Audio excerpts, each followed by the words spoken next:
FM, Jornal da Mira. Interatividade, entrevistas, notícias da cidade, da região, do Brasil e do mundo. Você bem informado. O Maranhão está aqui. Jornal da Mira.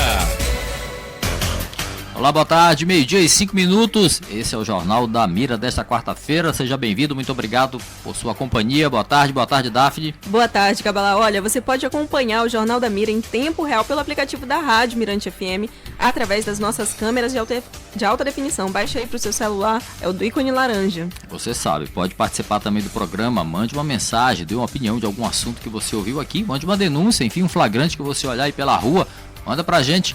Código de área 98, número 99161-9696. E vamos aos destaques desta quarta-feira, dia 31 de janeiro. Termina hoje prazo para que os micro e pequenos microempreendedores individuais regularizem a situação do Simples Nacional. Após a Assembleia, rodoviários anunciam estado de greve na Grande Ilha. Resultado do SISU será divulgado hoje. Brasil cria quase 1,5 milhão de empregos com carteira assinada em 2023. Membro do Ministério Público é alvo de operação do GAECO suspeito de crime de corrupção. Israel e Hamas negociam uma nova trégua. Casos de dengue sobem 233% em relação a janeiro de 2023. E tem esporte também. Times do Maranhão conhecem seus adversários na Copa do Brasil. E tem ainda o comentário político de Carla Lima, os destaques do imirante.com. Estas e outras notícias a partir de agora aqui no Jornal da Mira. Fique por dentro de tudo. Jornal da Mira. O Sindicato dos Trabalhadores em Transportes Rodoviários no estado do Maranhão anunciou no início da noite de ontem estado de greve no transporte público da Grande Ilha de São Luís, ou seja, segundo o sindicato, os rodoviários poderão paralisar as atividades em 72 horas. Esse é o prazo necessário para as comunicações aos órgãos envolvidos e à Justiça, além de novas negociações com o Sindicato das Empresas de Transportes de Passageiros de São Luís, a SET. A decisão ocorreu por unanimidade após a assembleia realizada em 2 turnos durante a tarde de ontem. De acordo com o presidente do sindicato, Marcelo Brito, a contraproposta do SET reduz o valor do ticket alimentação dos rodoviários, não assegura a manutenção do plano de saúde e não oferta qualquer percentual de reajuste nos salários, e a categoria quer garantir todos esses direitos. A categoria também já está na bronca por causa da segurança ou da insegurança, na verdade, dos rodoviários. A gente noticiou aqui há cerca de 2 semanas, a morte do motorista durante um assalto.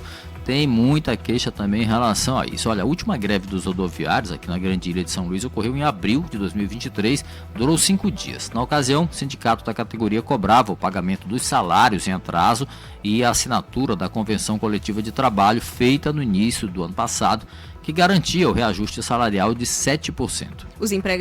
Os empresários alegavam que o atraso no pagamento dos salários dos rodoviários ocorreu por suspensão nos repasses de subsídios da prefeitura, que, por sua vez, argumentou que o SET não estava cumprindo o acordo de melhorar o transporte público e não poderia repassar subsídios nessa situação. Na terça-feira, dia 23, o Sindicato dos Rodoviários fez uma paralisação de advertência no transporte público da Grande Ilha. Você lembra o protesto pelo assassinato do motorista Francisco Vale, falamos ainda há pouco, que ocorreu na segunda-feira anterior, dia 22, na Avenida dos Franceses, aqui na capital maranhense. Após a Secretaria de Segurança Pública se comprometer em reforçar as ações policiais com o objetivo de garantir maior proteção aos usuários e trabalhadores do transporte público aqui na capital, os rodoviários voltaram a trabalhar normalmente na quarta-feira, dia 24. Daphne, a contar desse prazo aí de 72 horas, estamos aqui na quarta-feira, existe aí então a possibilidade de um fim de semana sem ônibus, caso eles venham a cumprir esse prazo e esse estado de greve seja concretizado ali, a paralisação em sexta-feira. Mas muito pode acontecer, né, nesse prazo aí. A gente fica acompanhando essa situação e vai trazer as informações aqui. É muito complicado, Cabalau, porque tá chegando o período de carnaval, se essa situação dessa greve se prolongar, né, realmente acontecer e se prolongar, pode atrapalhar aí todo o trânsito das pessoas que vão querer sair nesses dias do feriado. Na verdade, o sindicato aproveita também esses momentos, né, onde o transporte público fica mais necessário e faz a pressão das suas reivindicações, que realmente muitas fazem sentido, e aí acaba que precisa haver uma negociação para que não haja essa paralisação e, no fim das contas, nessa guerra, né, poder público, empresas de transporte e os rodoviários, nesse fogo cruzado aí, quem paga o pato, né, e paga o preço, muitas vezes, literalmente falando, são os usuários. Jornal da Mira. Agora o comentário da Carla. O prefeito Eduardo Braide demitiu ontem o secretário de Cultura, Marco do Ailib. Esta é uma consequência aí do contrato da prefeitura com o Instituto Juju e Cacaia. Muita polêmica sobre esse assunto, né, Carla? Boa tarde. Boa tarde, Daphne. Boa tarde, Cabalau. Boa tarde, ouvinte do Jornal da Mira. Pois é, veio a demissão. Eu fiquei sabendo já no praticamente 9, 10 horas da noite dessa demissão do Marquinho do Ailib, porque no meio artístico, como ele é cantor, a gente chama muito ele de Marquinho do Ailib, mas agora o ex-secretário de Cultura, Marco do Ailib, foi publicada ontem mesmo no Diário Oficial essa exoneração dele, do que o prefeito Eduardo Braide fez, e logo colocou no lugar dele o Maurício Tapari, que é subprefeito da Praia Grande, né, do Reviver. Chama atenção nesse processo todo, Cabalau e Daphne, essas 3 demissões chamam atenção a anulação do processo, né, a anulação do contrato e a falta de respostas do prefeito Eduardo Braide. Ora, anulou o contrato por qual motivo? Quais eram as irregularidades para anular o contrato? As demissões não explicam isso. Se o prefeito quis dar a entender que as irregularidades foram cometidas pelos 3 que ele demitiu, que foi o secretário, a chefe de gabinete e o assessor jurídico, não convence, porque ninguém sabe quais são as irregularidades que levou à nulidade do contrato. A instituição de ensino Juju e Cacaia disse que tudo foi feito dentro do trâmite legal. Nada foi feito, o Instituto, né, o Instituto tem toda a habilitação para ter esse contrato aí de quase 7 milhões para fazer o projeto do Carnaval de 2024 aqui de São Luís. Então, existe alguma coisa que não está correta, né? Se existe irregularidade, o prefeito precisa dizer quais eram as irregularidades que levou à nulidade do contrato, né?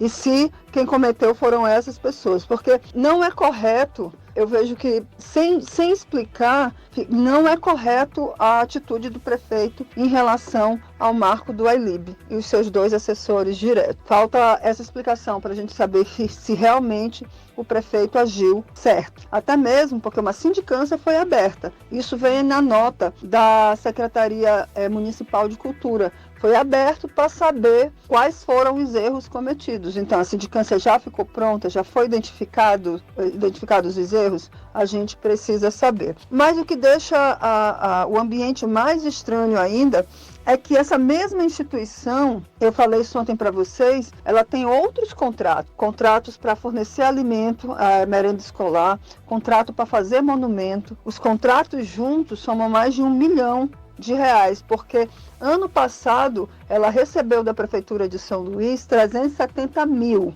Aí soma com mais 800 mil de um contrato com a Fundação Municipal de Patrimônio Histórico. E tem mais ou menos 5 contratos com a Secretaria Municipal de Educação.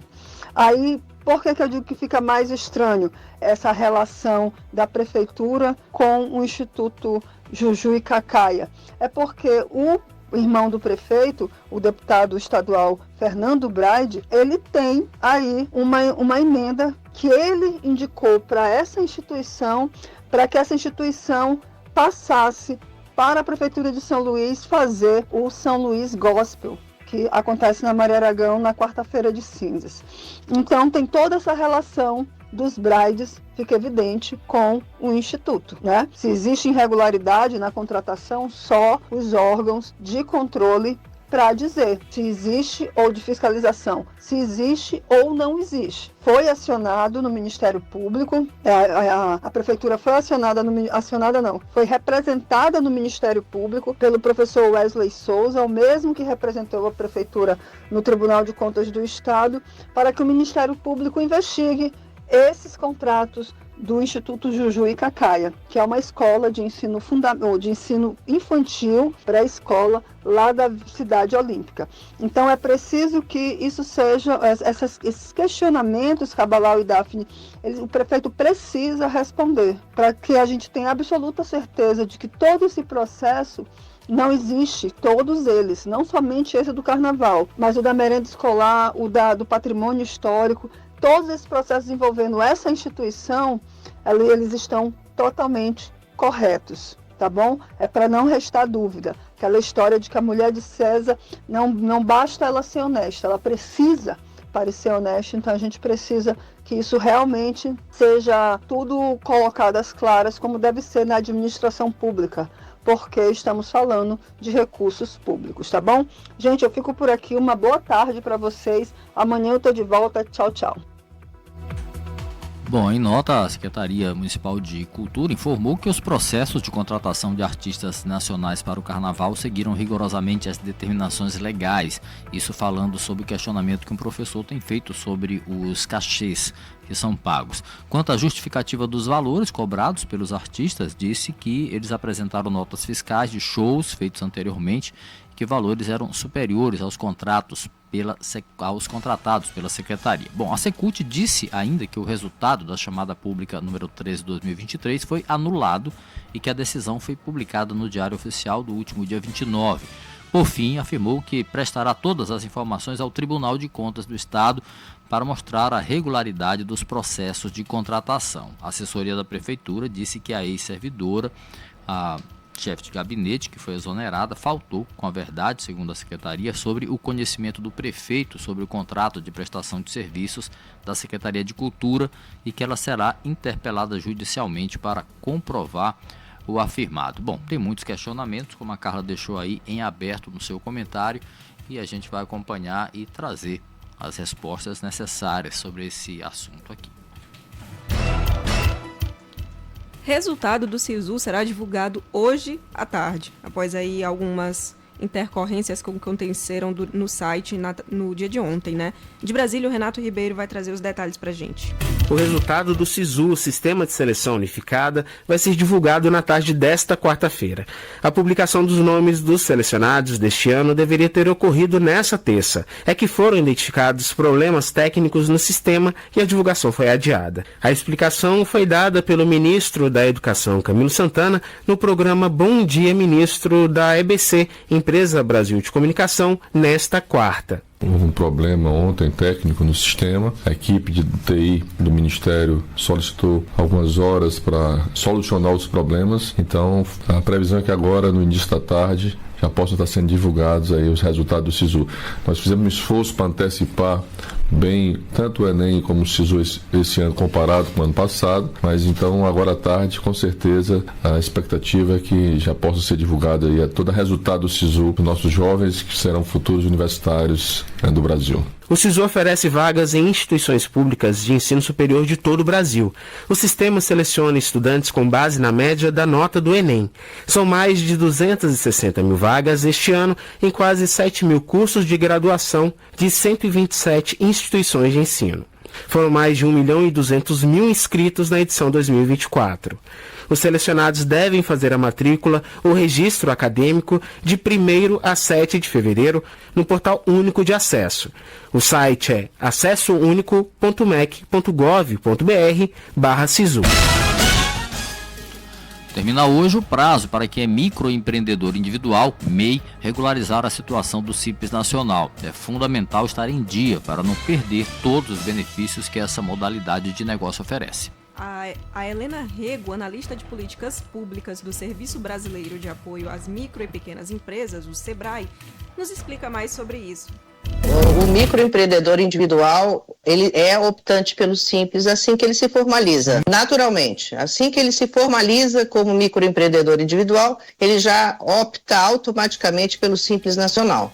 No entanto, se ele tem algum tipo de pendência, ele precisa se regularizar até hoje e o fazer, se por acaso ele saiu dos 81 mil, que é o teto que ele tem de faturamento no ano, ele precisará fazer se enquadrar como microempresa, ou então se ele tiver alguma pendência com a Receita Federal, ele precisará se regularizar e se reenquadrar no Simples Nacional. Ele foi desenquadrado por ter essa pendência e ele precisará se reenquadrar no Simples Nacional até a data de hoje. Então, se ele não fizer até hoje, até 31 de janeiro de 2024, ele só poderá fazê-lo em janeiro do ano que vem. Então, ele ficará durante o ano de 2024 como não optante pelo Simples Nacional.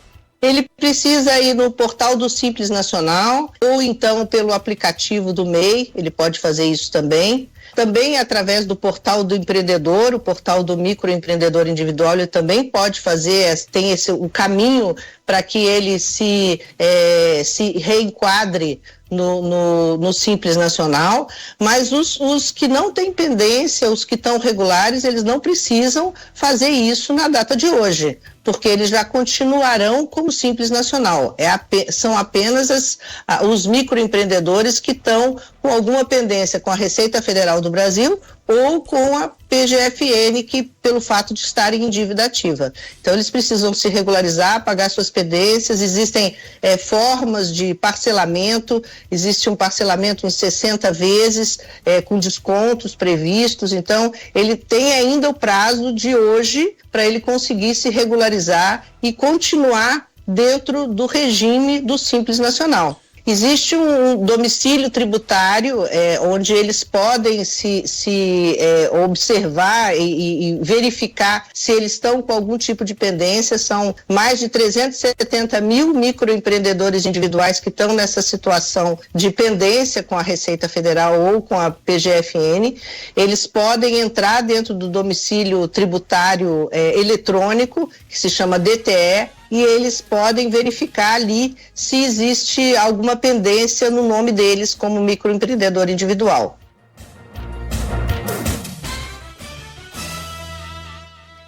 Brasil cria quase 1,5 milhão de empregos com carteira assinada em 2023. De Brasília, Gésio Passos. O ritmo de contratação diminuiu no final do ano, mas mesmo assim o saldo foi positivo em quase 1,5 milhão de empregos criados com carteira assinada no país. Em 2022, foram criadas 2 milhões de vagas. Dezembro foi o único mês com saldo negativo, com mais demissões que admissões, que resultou em menos 430 mil postos de trabalho formais. Os dados do CAGED, o Cadastro Geral de Empregados e Desempregados, foram divulgados nesta terça-feira pelo Ministério do Trabalho e Emprego. Para o ministro Luiz Marinho, a economia não manteve o ritmo de crescimento esperado no final do ano. A economia não manteve o pique de contratação esperado no final do ano, um processo que acelera as contratações, e ela não deu na magnitude que nós imaginávamos em setembro, outubro, novembro. Você tem aqui os juros atuando. O juros é um elemento que influencia no comportamento da economia.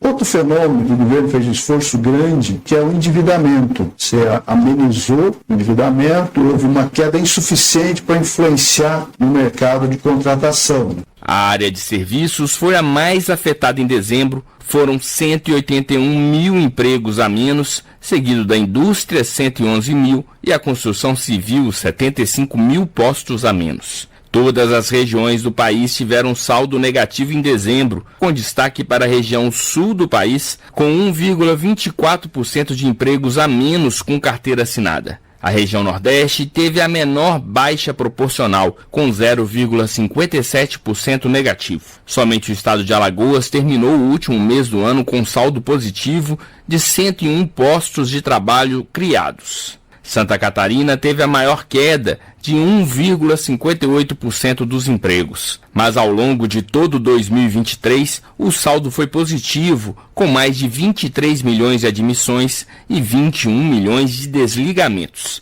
O ministro Luiz Marinho ressaltou que o governo estima um melhor ano para os empregos em 2024. a tendência esse ano ser melhor do que o ano passado, em especial com os projetos em andamento, né? Eu preciso até ver o balanço das obras paradas que vinham, quantas se concluíram e quanto ainda estão entrando em retomada de término. Tudo isso influencia na geração de empregos e os novos projetos. Então, esses projetos de governo, ele vai ajudar a determinar bastante o ritmo da geração de emprego. Isso acaba influenciando também o mercado privado. A área de serviços foi onde se concentrou o maior número de empregos seletistas no ano de 2023, com um saldo de 886 mil vagas. A área com menos contratações foi agricultura, pecuária, produção florestal e pesca, com saldo de 34 mil empregos. Entre as regiões, a Sudeste concentrou o maior número de empregos, seguida do Nordeste, Sul, Centro-Oeste e o Norte.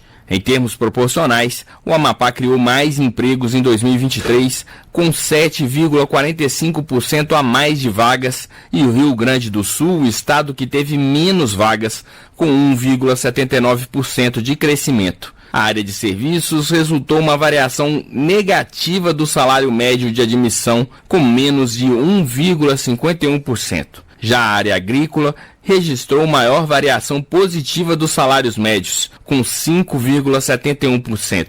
A maior parte do saldo de contratações foi de homens, com 840 mil, frente a 642 mil de mulheres. A maior parte das vagas foi para jovens de 18 a 24 anos e para contratações com nível de escolaridade de ensino médio completo. Jornal da Mira. Notícias do jeito que você quer saber. Agora a participação do Imirante.com, Adriano Soares já está aqui no estúdio, vai comentar os principais destaques do portal. Adriano, boa tarde. Boa tarde, Cabalau, boa tarde, Daphne, ouvintes aqui da Mirante FM. Você que está desde o início aqui do Bom Dia Mirante já ouviu sobre a greve dos rodoviários. Na verdade, é uma assembleia que fala no estado de greve. Você que está ligando agora vai ter mais informações agora, porque é um dos destaques do Imirante.com, né, Adriano? Pois é, Cabalau. O Sindicato dos Rodoviários do Maranhão anunciou no início da noite de ontem esse estado de greve no transporte público da Grande Ilha de São Luís, ou seja, os rodoviários poderão paralisar as atividades em 72 horas, que é aí o prazo necessário para as comunicações aos órgãos envolvidos e à Justiça, além de novas negociações com o Sindicato das Empresas de Transporte de Passageiros de São Luís, o SET. A decisão do Sindicato dos Rodoviários ocorreu por unanimidade, após uma assembleia realizada em 2 turnos durante a tarde de ontem, terça-feira. De acordo com Marcelo Brito, que é o presidente do Sindicato dos Rodoviários, a contraproposta do SET reduz aí o valor do ticket de alimentação dos rodoviários, não assegura a manutenção do plano de saúde e não oferta qualquer percentual de reajuste nos salários. E a categoria quer garantir todos esses direitos. Lembrando que na última greve dos rodoviários, no ano passado, em abril do ano passado, aqui em São Luís, ela durou 5 dias, então mais uma preocupação aí para os usuários do transporte público aqui de São Luís, da Grande São Luís, que é essa possível paralisação dos rodoviários aí em 72 horas. Então, ao fim desse prazo aí, eles vão realmente decidir se o transporte público vai parar ou não. Então, a gente vai continuar acompanhando os próximos passos aí desse impasse, né, que já dura tanto tempo entre a classe rodoviária e os empresários donos dos ônibus que circulam aqui no sistema de transporte de São Luís. Adriane, a gente tem uma notícia boa aí também relacionada à Mega Sena, que foi sorteada ontem. Pois é, para os apostadores aí, para as pessoas que gostam, né, de apostar na Mega Sena, ontem 2 apostas feitas aqui no Maranhão faturaram juntas mais de 350 mil reais na quina da Mega Sena, no sorteio que foi realizado na noite de ontem. O concurso 2682 premiou apostas simples de São Luís e Timon. Segundo o site da Caixa, o premiado de São Luís fez um jogo de 7 números na lotérica Natureza e levou aí R$ 106.771,30. Já o sortudo de Timon fez uma aposta de 10 números na lotérica Cocais e faturou R$ 266.928,25. O prêmio geral, o prêmio total, aí ninguém conseguiu acertar as 6 dezenas e por isso o prêmio acumulou e promete pagar aí no próximo sorteio que será realizado amanhã, dia 1º, o valor de 83 milhões de reais. Muita coisa aí também, e aqui no Maranhão 2 apostas aí faturaram, não foi, claro, o prêmio total, né? Não foi um prêmio milionário, mas já ajuda aí a sair do sufoco, né? Uma aposta de mais de 106 mil reais e a outra de mais de 266 mil reais. Dá para pagar umas continhas, né? Dá sim. Agora tem esse outro assunto aqui, a história de um servidor do Ministério Público envolvido aí numa suspeita de receber valores, enfim. Fala pra gente, André. Isso mesmo, Cabala. Outro destaque lá do Imirante.com foi essa operação que mira um servidor do quadro do Ministério Público do Maranhão e mais 2 alvos. Essa operação foi deflagrada na manhã de hoje pelo Grupo de Atuação Especial de Combate às Organizações Criminosas, o GAECO, no município de Itinga do Maranhão. A investigação foi iniciada após informações de que os investigados solicitavam vantagem financeira para deixar de praticar ou atrasar aí atos de ofício de competência do Ministério Público sob a influência desse servidor. Os investigados são suspeitos de crimes de corrupção, exploração de prestígio e outros crimes. A equipe do GAECO saiu para cumprir 3 mandados de busca e apreensão que foram emitidos pelo juízo da comarca lá de Itinga do Maranhão, que tem a respondência aí do juiz Bruno Ramos Mendes. A busca e apreensão teve o objetivo de apreender elementos de prova relacionados aos fatos investigados. Então, mais uma operação aí realizada pelo GAECO, envolvendo justamente um servidor aí do Ministério Público do Maranhão. Agora a gente muda aqui um pouquinho de assunto, Adriano, porque tá chegando o carnaval, né? E vai ter uma exposição muito bacana aí aqui na cidade. Conta pra gente. Exatamente. No ano aí em que o bloco Fuzileiros da Fusarca comemora 88 anos, o Museu da Imagem e do Som realiza a exposição Da Vila pro Forte Fuzileiro, com abertura neste sábado, às 4 da tarde, lá no Complexo Cultural Forte Santo Antônio da Barra, que fica aqui na Península da Ponta da Areia, com direito à apresentação aí do bloco e de convidados especiais. A exposição reúne fotos, vídeos, instrumentos e indumentárias que fazem parte do acervo do bloco. A exposição vai ficar em cartaz até o dia 15 de março. O Bloco Fuzileiros da Fusarca foi fundado no ano de 1936 por poetas, compositores e músicos, tornando-se um dos símbolos do Carnaval de Rua de São Luís desde a criação. O grupo é composto por cerca de 100 brincantes e é o último bloco sobrevivente dos grupos tradicionais da década de 1940. Então, uma oportunidade também para quem quer conhecer um pouco mais sobre o Bloco Fuzileiros da Fusarca. Neste sábado aí, a partir das 4 da tarde, essa exposição vai ser aberta lá no Complexo Cultural Forte Santo Antônio da Barra, na Península da Ponta da Areia. Então é uma programação também carnavalesca, uma programação histórica e cultural para quem quer conhecer um pouco mais sobre a nossa cultura, sobre o carnaval aqui de São Luís, que é do tradicional Bloco Fuzileiros da Fusarca. Muito bacana essa programação, e tá aí o convite, né? Uma boa programação cultural para ser feita isso aí nesses próximos dias. Obrigada, valeu. Adriano, pela na hora, pessoal. Até amanhã. Até amanhã, Adriano. Valeu. Tchau, tchau. Jornal da Mira. Israel e Hamas negociam uma nova trégua. Os detalhes direto de Brasília com Pedro Moreira. Israel e Hamas negociam uma nova trégua tão necessária aos palestinos de Gaza.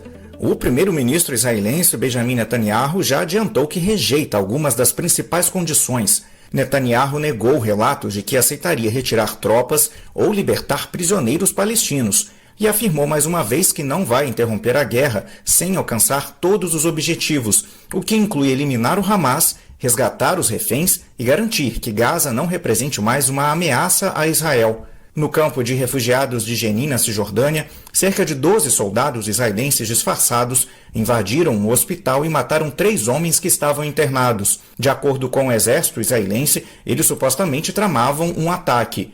Grupos palestinos afirmaram que tratavam-se de militantes. Em Gaza, a cidade de Rafa, no sul, continuou a ser alvo de bombardeios hoje. Autoridades de saúde do enclave informaram que o número de palestinos mortos no conflito passa de 26.600. Dezenas de corpos de palestinos que eram mantidos por Israel foram devolvidos e enterrados hoje. No lado israelense da passagem de Nitzana, na fronteira com o Egito, Manifestantes israelenses tentaram mais uma vez impedir a entrada de caminhões que levavam ajuda humanitária aos palestinos. Nos Estados Unidos, o presidente Joe Biden, sem dar detalhes, disse que decidiu como vai responder ao ataque que matou 3 militares americanos e feriu outros 40 na Jordânia no domingo. Biden disse que considera o Irã responsável ao fornecer armas aos autores, mas repetiu que não quer uma guerra mais ampla no Oriente Médio. Jornal da Mira. Casos de dengue sobem 233% agora em janeiro de 2024 em relação a janeiro de 2023. De volta, Renato Ribeiro traz os detalhes aqui no Jornal da Mira. O Brasil registrou aumento de quase 100 mil casos de dengue em apenas uma semana. Passou de 120 mil para o total de 217 mil apenas em janeiro. O mês teve crescimento de 233% em relação ao mesmo período do ano passado. São 15 mortes confirmadas no país e quase 150 estão em investigação. Os dados são do Ministério da Saúde e foram apresentados nesta terça-feira durante encontro de representantes das secretarias estaduais e municipais de saúde em Brasília. Paraná, Minas Gerais, Acre, Goiás e Distrito Federal apresentam as maiores incidências da doença. E a distribuição da vacina contra a dengue pode começar na segunda semana de fevereiro. Segundo a ministra da Saúde, Nízia Trindade, a distribuição da vacina ainda não começou por conta de pendências do laboratório com a Anvisa. A relação de prioridades da vacina já foi feita, então a ideia é distribuir. Nós ainda não iniciamos essa distribuição porque há uma exigência, ela tem que ser cumprida pelo laboratório produtor, é uma exigência regulatória da Anvisa de que a bula esteja em português. Então está se finalizando esse processo. A partir do momento em que seja solucionada essa questão, essa é a nossa previsão, não haverá por que ter mais demora. O Distrito Federal está em situação de epidemia. São quase 30 mil casos identificados em janeiro, um aumento de quase 1000% em relação ao mesmo período do ano passado.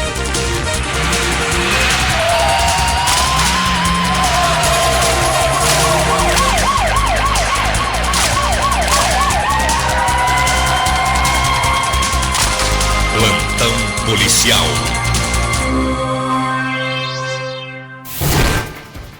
Mulher tem moto roubada no povoado São Manuel, em Pedreiras. Os detalhes com Ribinha da FM aqui no Jornal da Mira.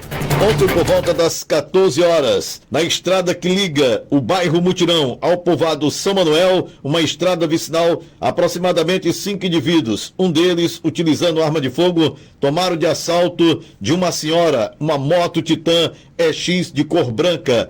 Além da motocicleta, levaram a bolsa que continha documentos pessoais e um celular da vítima. A Polícia Militar do 19º Batalhão aqui de Pedreiras, ao tomar conhecimento, a equipe da Força Tática conseguiu localizar um dos indivíduos que relatou para a polícia ter participado desse assalto. Ainda informou a polícia aonde poderia estar a motocicleta da vítima. A equipe da Força Tática foi até a rua Santa Luzia, do bairro do Goiabal, aonde recuperou veículos em menos de uma hora. A vítima estava na delegacia quando recebeu a informação que sua moto teria sido recuperada. Mas a bolsa com os documentos pessoais e o celular, a polícia ainda não conseguiu localizar. A vítima informou também para a polícia que os indivíduos mandaram ela correr no momento que levaram a motocicleta dela. O conduzido foi apresentado na 14ª Delegacia, juntamente com a motocicleta, para ser restituída à legítima proprietária. Ribinha da FM, da cidade de Pedreiras, para o Jornal da Mira.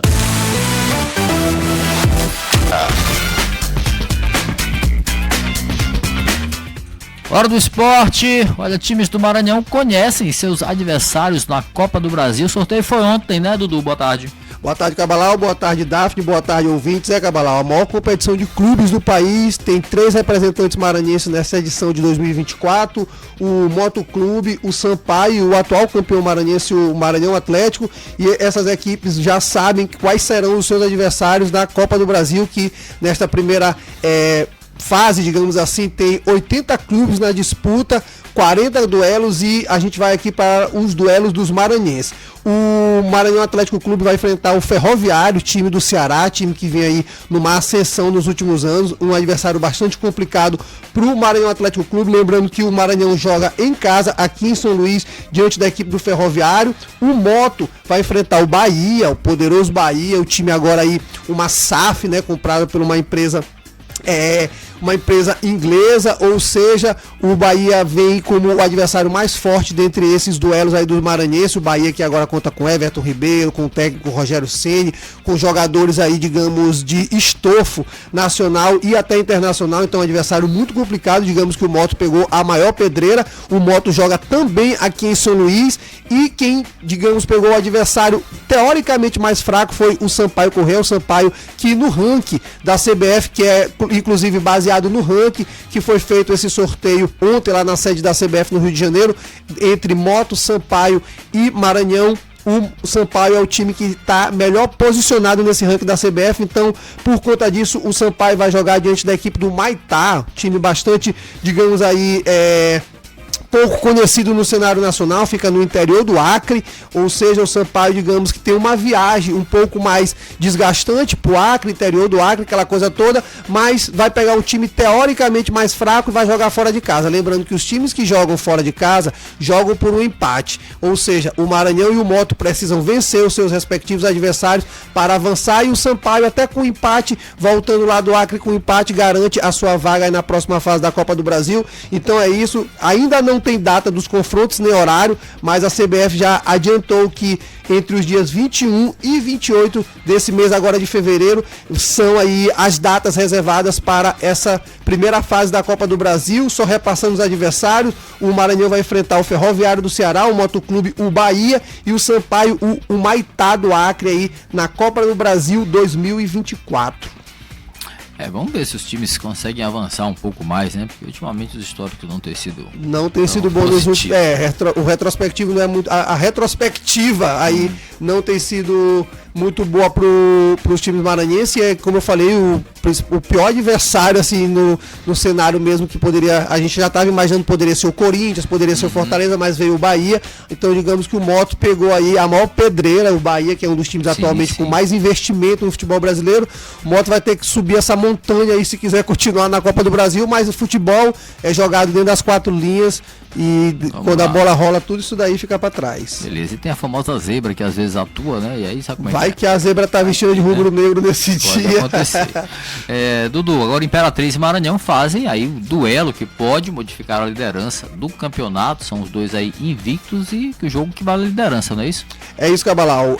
São os dois únicos invictos ainda do Campeonato Maranhense. A gente lembra que o Sampaio também estava com 100% de aproveitamento e invicto, mas perdeu o clássico no fim de semana para o Maranhão Atlético Clube, e hoje já jogam Imperatriz e Maranhão, que abrem a 6ª rodada do Campeonato Maranhense. Lembrando que esse jogo do Maranhão vai acontecer nesta quarta-feira, no meio de semana, porque no fim de semana o MAC já joga a Copa do Nordeste, então esse jogo no meio de semana está sendo aí estratégico na tabela para o Maranhão Atlético Clube. E como tu falaste, de fato pode se modificar a liderança do campeonato, isso porque no momento o MAC lidera a competição com 13 pontos, e o Imperatriz é o terceiro colocado ali entre Sampaio e Maranhão, tá com 11 pontos, então se vencer, assume a liderança do campeonato a equipe do Imperatriz, tem a perspectiva aí de ser líder, pelo menos momentaneamente, porque no fim de semana o Sampaio joga com o Moto. Se o Sampaio vencer, ele assume a liderança, mas se o Imperatriz vencer, vai dormir aí, como a gente costuma falar, na liderança do Campeonato Maranhense, pelo menos aí até o próximo fim de semana. Esse jogo lá no estádio Frep foi da Abadia hoje, às 20h15, lembrando que o Maranhão, como eu falei agora há pouco, vai jogar a Copa do Nordeste no fim de semana, então o técnico Zé Augusto já adiantou que vai poupar alguns atletas, pensando já nesse jogo de estreia da Copa do Nordeste. Então o Imperatriz inclusive fez promoção para lotar o estádio, todo mundo lá vai pagar meia entrada no Frep Fã da Abadia, que é justamente para motivar o time, motivar a torcida, já que o MAC vai com um time alternativo com algumas reservas. O Imperatriz quer se aproveitar, quer ganhar a partida e assumir a liderança aí do campeonato. A abertura da 6ª rodada do Campeonato Maranhense hoje, Frep Fã da Abadia, 20h15, Imperatriz e Maranhão. Valeu, Dudu, obrigado pelas informações, boa tarde pra ti. Valeu, galera, valeu, Cabalau, valeu todo mundo aí, um abraço pra todo mundo, até a próxima, tchau! Prancheta do PVC, com Paulo Vinícius Coelho.